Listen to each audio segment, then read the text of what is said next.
All right, Deuteronomy 9.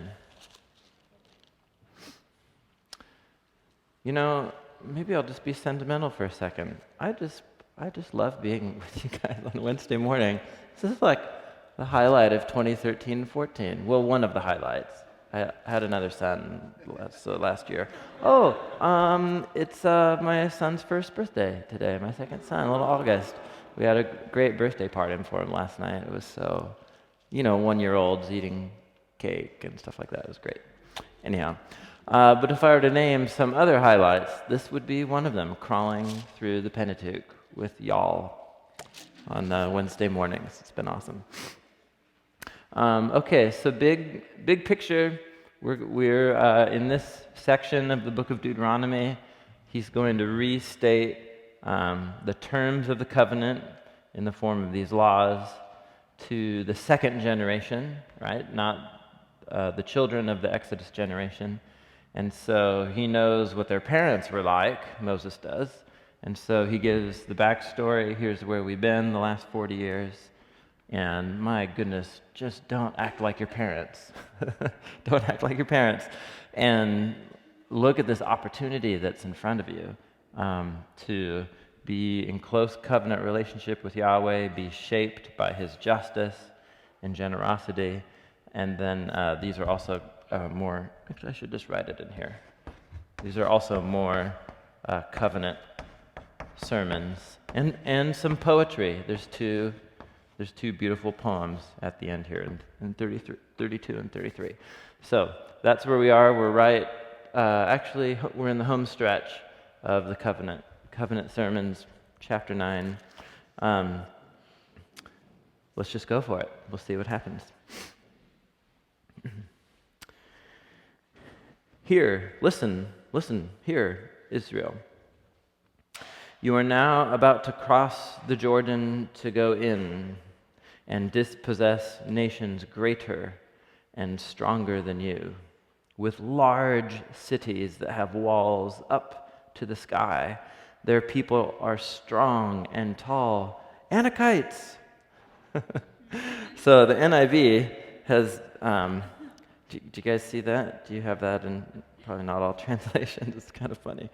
Here we go. And the NIV puts it this way: the people are strong and tall, Anakites. It was just a funny way of rendering it. So remember, this was the crew of people that the spies saw. These are these people who are unusually tall. The most famous of the Anakim is what they're called in Hebrew is, of course, Goliath. And this was an unusually large breed of human beings who were in the land.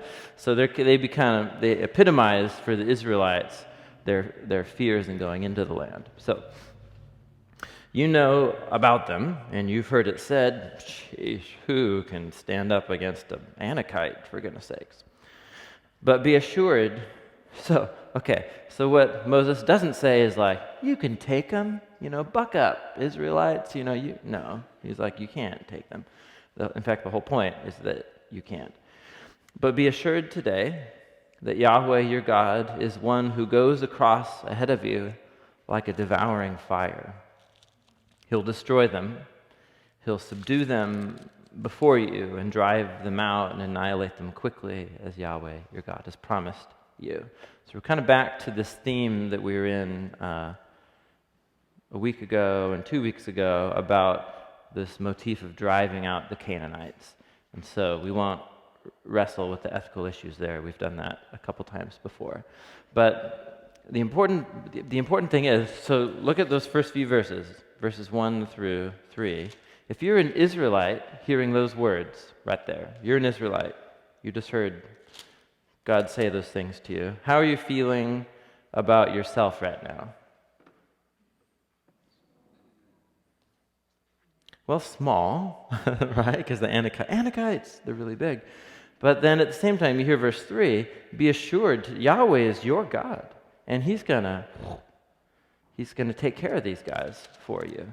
And you could see how that could, Moses is being a pastor here. He's pastorally kind of heading them off at the pass once again to make sure that Yahweh's covenant commitment to them doesn't create a false sense of pride or self-security, or somehow like, oh, yes, that's right, that's because we're Yahweh's favorites and we're the best nation on the earth and so on. Because if military victory, still in our world, but especially in the ancient world, military victory was seen as evidence of divine favor or divine chosenness. And in this case, military victory is actually, despite the fact that God is constantly has shown favor to these people, but is constantly ticked off at them. Let's just read the passage. This will just make more sense. Verse 4. After Yahweh your God has driven them out before you, don't say to yourself, well, Yahweh brought me here to take possession of this land because we're so awesome, right? Because of my righteousness. And we've talked about this word before, but let's just do it again here because it's good. And it's a good New Testament word as well. So in Old Testament, the Hebrew word for righteousness is tzedek. And it's most basic. I think we think of righteousness primarily as like a legal term. It has to do with your legal standing in the court. And that's true. It's true in the Bible as well. Though if you look through all the ways that righteousness is used, it's a relational term, referring to rightness in relationship, in terms of like equity, fairness, and integrity. So you look at the kinds of people that are described as having tzedek in the Bible, and they're always people who are generous. In the Psalms or Job, he's described as a righteous man, and then you look at what he actually did, and yes, he followed the 10 Commandments, but what he highlights and his friends highlight is how generous to the poor he was. Job 31, for example. Or you read that someone who'd tzedek, in Psalm 1, is someone who's in right relationship with Yahweh. He immerses himself in Torah.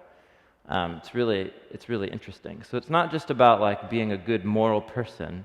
It's that you seek health and equity and rightness in all of your relationships.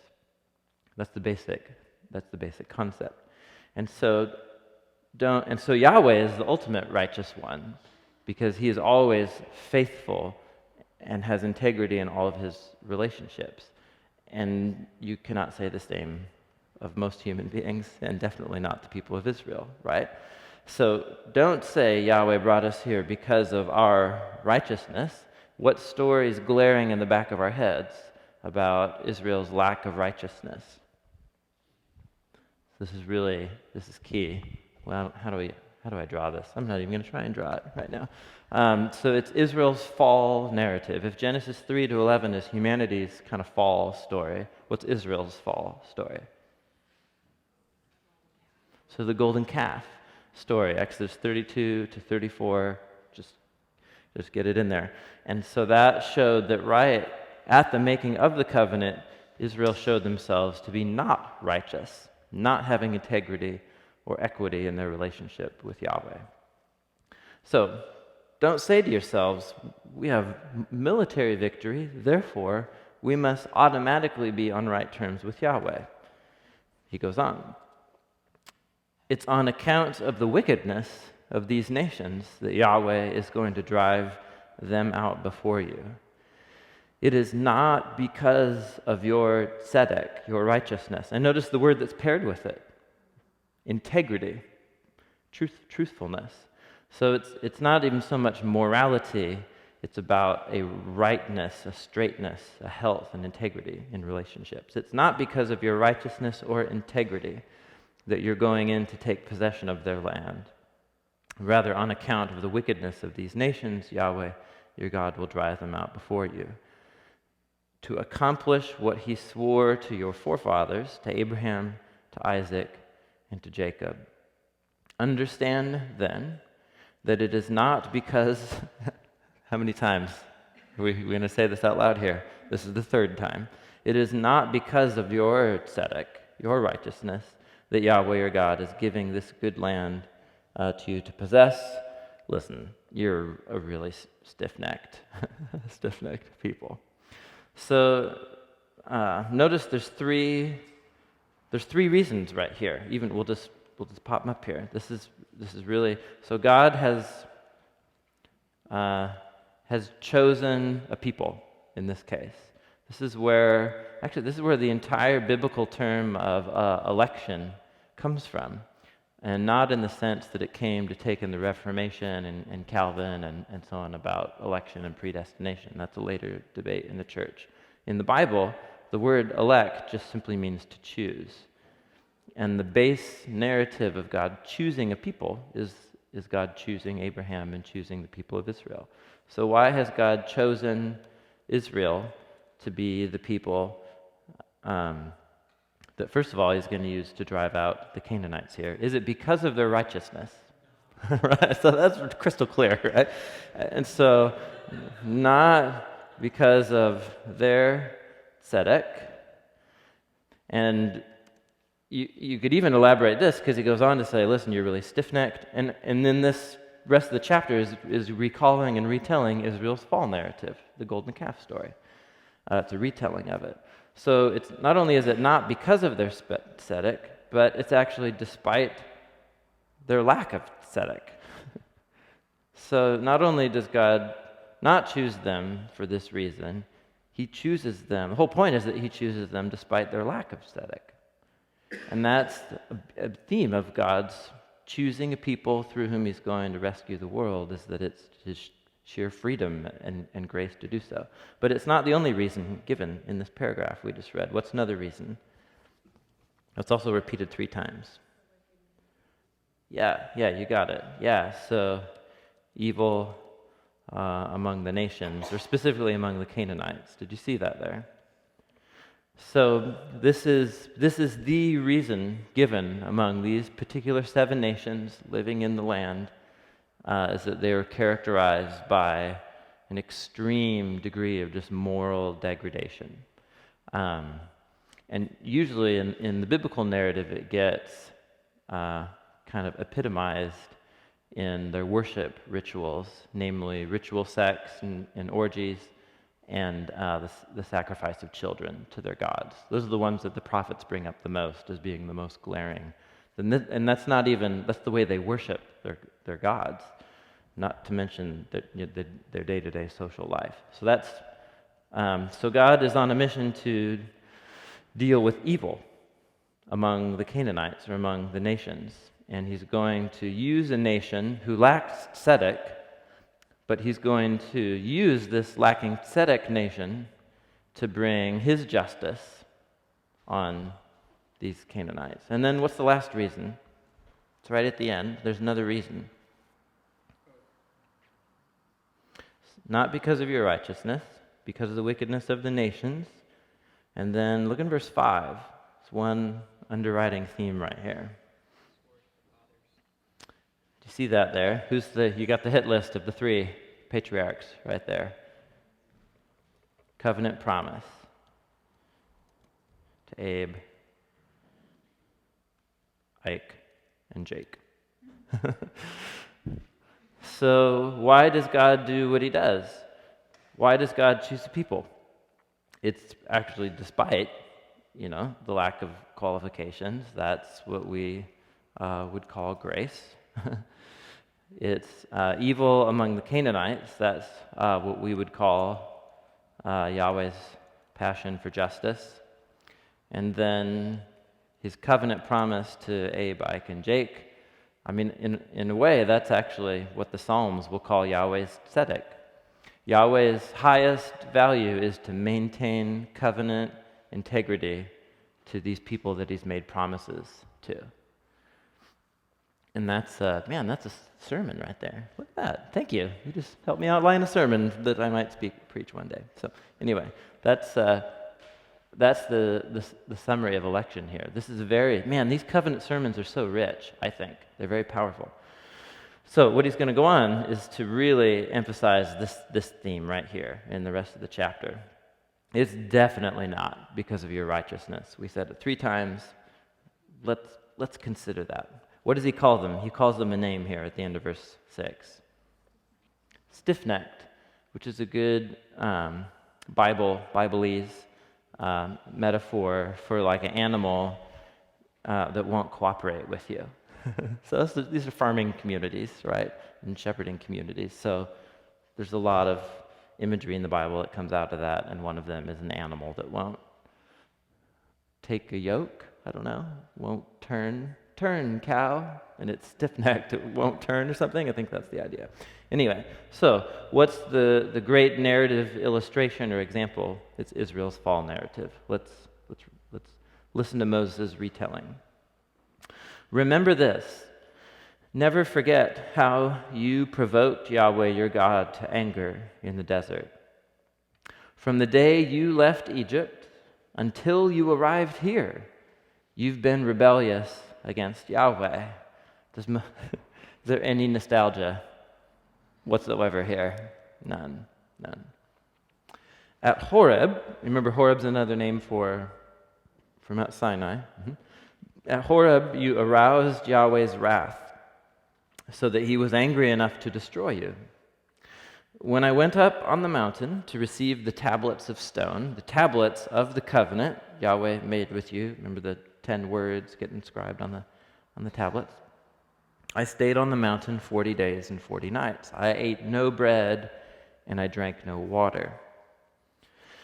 Yahweh gave me 2 stone tablets inscribed by the finger of God. It's so cool. On them were all the commandments Yahweh proclaimed to you on the mountain out of the fire on the day of the assembly. Now it's interesting, if you go read the story, in Exodus, what's on the tablets? How many commandments? 10. It's the 10 words. Now, there's a whole bunch of other laws given following the 10 Commandments, about like 70 or so. But the way he phrases it here, it's all of the commandments are those 10 words on the tablets. It's as if they are this summary or this epitome of what a life of tzedek with God and other humans looks like. The 10 Commandments. Verse 11. At the end of the 40 days and 40 nights, Yahweh gave me the 2 stone tablets of the covenant. Yahweh told me, go down from here at once, because your people, whom you brought up out of Egypt, have become corrupt. Notice he's already kind of passing the buck here. They have turned away quickly from what I've commanded them, and they have made a cast idol for themselves. Yahweh said to me, I've seen these people. They are stiff-necked people indeed. Leave me alone, so I can destroy them, blot out their name from under heaven, and I will make you into a nation stronger and more numerous than they. Now, let's just pause. Should we just read the whole thing and then reflect on it? It's tricky. This is one of the most important stories for also understanding the theology of prayer, I think, in the whole Bible. The whole story is all about the nature of Yahweh's will and his justice, and then his invitation to his covenant people to pray and to change his will, or at least to change how he's going to enact his will. So let's just make an observation right here. Verse 14. Does Moses have anything to gain right here? In verse 14. Leave me alone, wipe them out. I'll turn you into the big nation that I'll fulfill my promises through. Does Moses have anything to gain? Everything. And has he been particularly happy to be with these people for the last 40 years? No. This is his moment, I don't know if you've ever thought about that, but this is it. He's like, finally, my ship has arrived. What's that figure of speech? Your ship has come in. You know that one? It means like your golden opportunity or whatever. So if there is a moment, this is it. Now, look at the first words of verse 14 though. What does God say to Moses? Leave me alone. Now just stop and think about that. Now, in terms of what's happening in this story and the nature of God's will and intercessor and so on, if God just wanted to enact his justice, could he have, without talking to Moses at all? Yes. And would he have been unjust after all that they've been through and so on to bring his full justice on the people of Israel? At least in the framework of the story, it might, for some of us, kind of be like, well, it is kind of intense to wipe them all out. But in the framework of the story, it's set up that would be just for Yahweh to do. So what is God doing? Why does he even bring this up to Moses in the first place? Why does he even say to Moses, leave me alone? If he didn't want Moses to somehow not leave him alone. Does that make sense? I mean, just really, really think about this. Leave me alone. Here's what I'm going to do. And then the whole story is about how Moses does not leave God alone. He doesn't do what God says that he's going to do. So let that frame the story. Let's actually read through Moses' retelling, and then we'll make some reflections here. So I turned, and I went down from the mountain while it was blazing with fire. And the 2 tablets of the covenant, they were in my hands. And when I looked, I saw that you all had sinned against Yahweh your God. You had made for yourselves an idol cast in the shape of a calf. You had turned aside quickly from the way Yahweh had commanded you. So I took the 2 tablets and threw them out of my hands, breaking them into pieces before your eyes. So he didn't trip and drop them, right? So he's intentionally breaking them. And we've been told like 4 times now, these are the tablets of what? Tablets of the covenant. These tablets summarize the terms of the covenant relationship. And they've, in the presence of God himself, broken the 2 first commands. Don't have any other gods before me, and don't try and represent me with idols. And so what's he doing symbolically here? Right, he's enacting what they have just done to the relationship. They've just shattered the relationship. Let's keep going. Verse 18. Then once again, I fell prostrate before Yahweh 40 days, 40 nights. Is he leaving Yahweh alone? No. I ate no bread, drank no water, because of all the sin you had committed, doing what was evil in Yahweh's sight, provoking him to anger.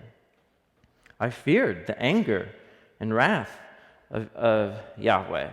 Now, let's at least just to put a little statement in front of you that's been enormously helpful. Yahweh's, so we'll say, God's anger and wrath, whenever you read these terms, think through, there's an emotional component. He has passion for his good world, and so if somebody messes and ruins and vandalizes God's good world, if somebody vandalizes like your car and you really love it and just gave it a nice paint job or something, that's a dumb illustration, sorry, just came to me. So let's think of something, whatever, if you just planted a garden in your front yard and, it's summer and, idle hands or the devils, whatever, or something, and high schoolers who have nothing to do in the summertime come through and they shred your flowers, what's going to happen in you? Right? Anger and wrath. And it's not because you're a jerk or just because you're volatile, or just prone to anger. The whole point is that it ignites passion in you because you're protecting something good. And so, Yahweh's anger and his wrath, if you look at the stories where Yahweh gets angry and wrathful, it's never arbitrary. Zeus or Apollos or Baal, the gods of Canaan, they'll just throw lightning at you because they woke up on the wrong side of the bed. Never with Yahweh. You always know where you stand with Yahweh. If you're experiencing his anger and its wrath, it's because, as a covenant people, in terms of the story, we've done expressly what he told us not to do. That's the whole point. And so it's God's anger and wrath, it's about his justice driven from his passion to preserve goodness. And if you look at every story where Yahweh gets anger or wrath, there's this kind of theme going on. It's been a very helpful concept for me in reading the stories, especially in the Old Testament. So I feared Yahweh's anger and wrath because he was justly angry enough to destroy you. But again, what did Yahweh do? 40 days, 40 nights, I lay prostrate praying for you, and what did Yahweh do? He listened to me. Yahweh was angry enough with Aaron to destroy him. So at that time I prayed for Aaron too. This is the high priest. He's like the person who symbolically is supposed to mediate between Yahweh and the people. And he is the one at the center of the golden calf story. And so I prayed for you, I prayed for Aaron. Yahweh said, leave me alone, but then I prayed, and he listened to me. I also took that sinful thing of yours, the calf you had made. I burned it in the fire, I crushed it, ground it to powder, fine as dust, and threw it into the stream that flowed down the mountain. Took the created thing that you made into a god and reduced it back and put it back into the process of creation, a stream going down the mountain. Now, just to remind you, you had repeats of this incident. You also made Yahweh angry at Taverah, Numbers 11, at Massah, Exodus 17, Kivroth HaTa'avah, Numbers 11, and when Yahweh sent you out from Kadesh Barnea, Numbers chapter 14. And when I said, go up and take possession of the land I've given you. But you rebelled against the command of Yahweh your God. You did not trust him. Does anybody have you did not believe in him? You did not believe in him. This is the same phrase. It's a rare word in the Pentateuch. It's exactly the first time it was ever used in the Bible is of Abraham.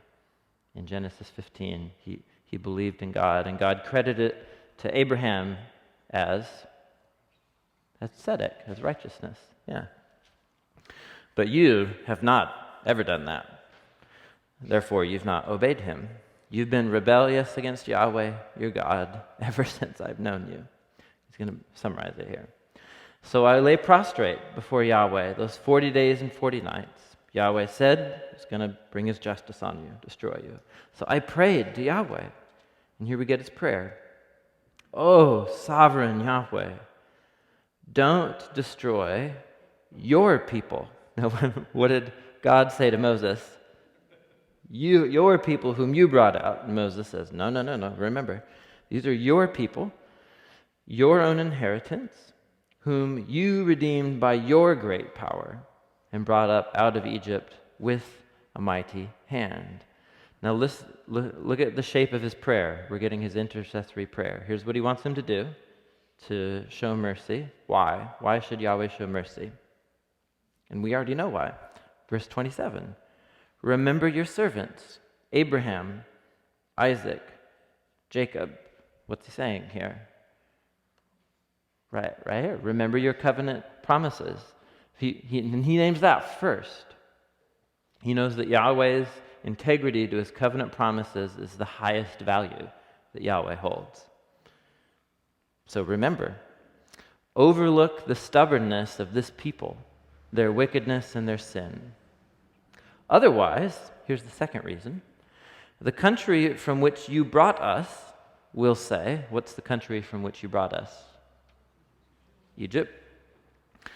They'll say, because Yahweh wasn't able to take them into the land he promised them, and because he hated them, he brought them out to put them to death in the desert. But they are your people, your inheritance that you brought out by your great power and by your outstretched arm. So he highlights the covenant promise, and he highlights the fact that this is bad PR among the nations, so to speak, right? Because you made these promises and said you would do this, And this is now happening because of what you did at Egypt. Everybody's eyes are on this, international eyes are on this story. And you're going to, not fulfill your promises. That's not consistent with who you are. You don't want to do that. Keep going. At that time, Yahweh said to me, chisel out 2 stone tablets like the first ones and come up to me on the mountain. Now, if we're chiseling new stone tablets, what does that mean in terms of what's happening? What is Moses' intercession been effective? Also make a wooden box, a chest or an ark. I'll write on the tablets the words that were on the first tablets, which you broke. And then you were to put them in the chest or in the ark. So I made the ark. And we know from the story in Exodus, of course, he commissioned 2 craftsmen to make the ark. But he's summarizing here. So I made the ark out of acacia wood, chiseled the 2 stone tablets like the first ones. I went up to the mountain with the tablets in my hands. Yahweh wrote on these tablets what he'd written before, the 10 words, 10 commandments that he proclaimed to you on the mountain, out of the fire. On the day of the assembly, Yahweh gave them to me, and I came back down the mountain and put the tablets in the ark I had made, and as Yahweh commanded me, and there they are right now. Now, the next couple verses, hang with me. We'll summarize this intercession prayer thing in a moment here. Verses 6 through 9 are there's this little paragraph that actually seem to have been some sort of supplement. They seem later than Moses by the perspective, as you can see here. Now, remember, the Israelites traveled from the wells of the Yaakonites to Moserah. There Aaron died and was buried, and Eleazar his son succeeded him as priest. From there they traveled to Gudgodah and on to Yotbatha, a land with streams of water.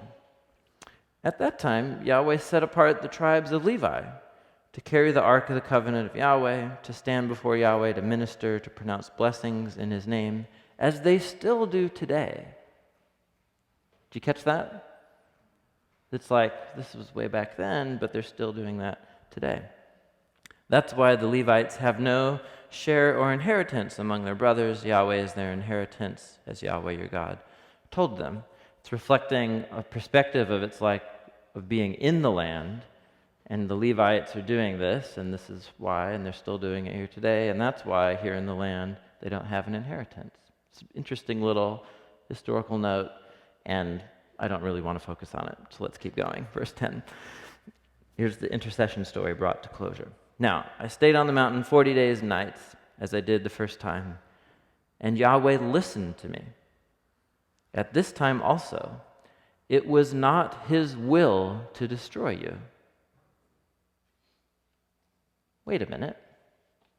Was it Yahweh's will to destroy and visit justice on the people of Israel? Answer, well, yes, right? But then Moses intercedes, and he reminds Yahweh of covenant promises and bad PR among the nations. Yahweh listened to me, and then it was not his will to destroy you. And so you have Yahweh's justice, and then you have Yahweh's mercy, and then you have an intercessor in the middle. And what does the intercessor put right in front of Yahweh? Yahweh, you're the kind of God that keeps your covenant promises. That's who you are. And the whole thing is begun by this statement to Moses, leave me alone. This is really, okay, so let me just read a little, this is really insightful. This is by Christopher Wright, a commentator I'm reading. And about this story is exploring the paradox of prayer. Does prayer affect God? Does it only affect us? How does this all work out? That's what this story is exploring. So these really insightful comments by Christopher Wright. He says, the paradox here is that in appealing to God to change, Moses was actually appealing to God to be consistent. Do you see that? And that may be a significant clue to the dynamic of all genuine intercessory prayer. On both sides, it's vital to maintain the full seriousness of the words spoken and God's intentions expressed through them. I'm going to bring my justice. Otherwise, the whole encounter and the whole personal relationship with Yahweh and God loses credibility and integrity. However, there is a hint of the divine intention in these enigmatic words, "Leave me alone." As this one really awesome commentator, Brevard Childs, pointed out long ago, classic Jewish interpreters have always sensed a deep meaning in these words. Verse 14, "Leave me alone." After all, God need not have spoken these words to Moses, "Leave me alone." Indeed, he didn't need to say anything at all. Does God have any problem just shutting the door and not leaving any room for intercession or debate? So think about what happened to Moses. Think about what happened to Moses. Does Moses get to debate with God about what happened at the water and the rock? And maybe you could let me into the land after all. I mean, 3 times Moses brings it up, and God's just like, "No, dude, no, you lost your chance." So God doesn't invite Moses in, but this time he does, which means that's significant, that God's choosing to open himself to Moses' influence here. In his wrath, God could have acted immediately without consulting Moses at all. Yet just as God involved Abraham, consulting him prior to bringing his justice on Sodom and Gomorrah, do you remember that story? Where God invites Abraham, and every time, which is, well, okay, so different story. Keep going. That's the illustration. So here, God pauses and makes his divine will open to Moses' intercession. Can I keep going? Isn't it interesting? Okay. The fact is that far from human intercession being an irritating but occasionally successful intrusion into God's prefabricated blueprint on history. Isn't that a great way of putting it? He's saying, human intercession is not that. It is not an irritating but occasionally successful intrusion upon God's blueprint for history. The story shows that human intercession is an integral part of the way God's sovereignty in history is exercised. That doesn't totally solve the mystery, but it does put it in proper biblical perspective. This is how the Bible frames the idea of intercessory prayer. God not only allows human intercession, he invites it. He builds it into his decision-making processes in ways that we can never fathom. Concluding paragraph. Intercessory prayer, then, flows primarily not from human anxiety about God. Oh, God, if only, is God really going to be good and do this? Rather, it flows from God's commitment to right relationship with human beings. It reflects not just a dissonance between how things are and how we would like them to be, but to an even deeper dissonance in the heart of God over God's boundless love for an unlovely world, and God's covenant faithfulness to a covenantally unfaithful people. Moses was not arguing against God. He was participating in an argument within God's own self. Such prayer not only participates in the pain of God in history, but God is inviting his people to do so for the sake of our world. Isn't that profound? It's really profound. And I think that's true to the story. That's the whole point here. I think often when we get to certain theology topics, we step out of the biblical stories that raise the issues, and then we try and solve them through philosophy or something like that. And the Bible doesn't do that. It sets up, so you have God's justice. He's working according to a standard here. And his standard is not pure, naked justice. The highest value that Yahweh holds in this story is integrity to his covenant promises. And he invites Moses into this dynamic of prayer and intercession precisely for Moses to invite him to be faithful. And that's how the story is, and it doesn't solve the mystery at all, but it does call God's people to be involved in the act of intercessory prayer. Does that make sense? In as much as it can make sense, does that make sense? It's very powerful, I think. Closing paragraph of 10. So what should we draw from this? It's not because of your righteousness. Remember, this is what happened to you, and so I did intercessory prayer for you, and that worked out well because God's good. So now, what should you learn from this, Israel? What does Yahweh your God ask of you? This is not complicated. It's relationship. It's fairly intuitive. Fear Yahweh your God. Walk in his ways. Love him. Serve Yahweh your God with all of your heart, with all of your soul. Observe Yahweh's commands and decrees that I am giving you here today for your own good. He's just pulling out all the stops here. I mean, obedience is good for you, for goodness sakes. It's not arbitrary, Like, don't think about pink elephants. That's really hard, and it's arbitrary to tell someone to do that.